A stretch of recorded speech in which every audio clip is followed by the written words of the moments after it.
बॉलीवुड के मंचे हुए अभिनेता परेश रावल 68 साल के होने जा रहे हैं। परेश रावल का जन्म 30 मई 1995 को मुंबई में हुआ था। परेश ने बॉलीवुड फिल्मों में हर तरह के किरदार निभाए हैं। करियर के शुरुआती दौर में नेगेटिव रोल के लिए जाने जाते थे, वहीं आगे जाकर उन्होंने कॉमेडी फिल्मों से दर्शकों का दिल में भी अपनी जगह बनाई है। बॉलीवुड की कई शानदार फिल्मों का हिस्सा रहे परेश रावल ने फिल्मी दुनिया से लेकर सियासी पिच तक अब खुद को साबित किया है। आज फिल्मी दुनिया में उनका अच्छा खासा नाम है, लेकिन एक दौर ऐसा भी था जब उन्हें अपनी गर्लफ्रेंड से पैसे उधार लेने पड़ते थे। इतना ही नहीं, परेश रावल ने 3 दिन बैंक में भी काम किया था। 240 से अधिक फिल्मों में काम कर चुके परेश रावल ने मशहूर एक्टर अनुपम खेर के शो पर खुलासा किया था कि वे अपनी गर्लफ्रेंड से पैसे लिया करते थे। परेश ने कहा था कि हमारे घर परिवार में पॉकेट मनी का कोई कॉन्सेप्ट नहीं था। ऐसे में अपने गुजारे के लिए परेश बैंक में नौकरी करने लगे थे। परेश ने बताया कि उन्हें 1.5 महीने के लिए बैंक में नौकरी मिली थी, लेकिन उन्होंने 3 दिन बाद ही नौकरी छोड़ दी थी। ऐसे में उनके लिए सरवाइव करना थोड़ा मुश्किल हो गया था। तब उनकी मदद उनकी गर्लफ्रेंड संपत स्वरूप करती थी। संपत परेश को पैसे दिया करती थी। आपको बता दें कि संपत एक्ट्रेस रह चुकी हैं। इतना ही नहीं, संपत ने साल 1969 में मिस इंडिया का खिताब भी जीता था।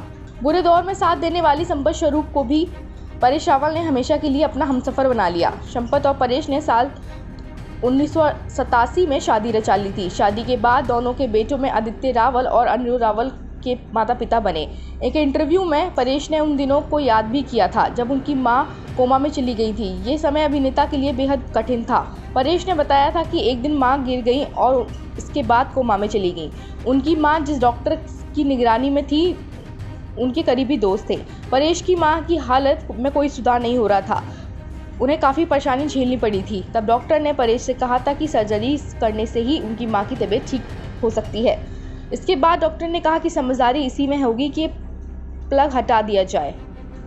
हालांकि तब परेश की मां को हार्ट अटैक आ गया था और उसके बाद उनका निधन हो गया। परेश ने अपने लंबे और सफल करियर में यादगार किरदार निभाए हैं। हालांकि अक्षय कुमार और सुनील शेट्टी संग फिल्म हेरा फेरी और फिर हेरा फेरी में निभाया गया बाबू भैया का किरदार आइकॉनिक है।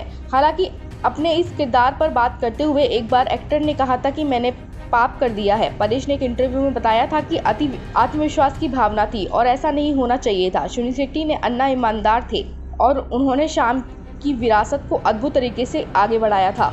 हेरा फेरी जैसे पात्र और धार हमारे पास बहुत कम आते हैं। उन्होंने आगे कहा था कि हमें इसके आसपास बहुत लगन से काम करना चाहिए और इससे बहुत ही नजाकत से व्यवहार करना चाहिए। इसे अशुद्ध नहीं बनाना चाहिए। मुझे अपनी गलती का एहसास हो गया है, मैं ऐसा कर रहा था। फिर हेरा फेरी के लिए डबिंग मुझे समझ में नहीं आया कि मैंने पाप कर दिया, बहुत ही गंदा पाप कर दिया था। मुझे एहसास ही नहीं हुआ था कि मैंने बहुत बड़ी गलती की है। लेकिन स्थिति ऐसी थी कि ऐसा कहने के बाद हमें इतना अधिक आत्मविश्वासी नहीं होना चाहिए था।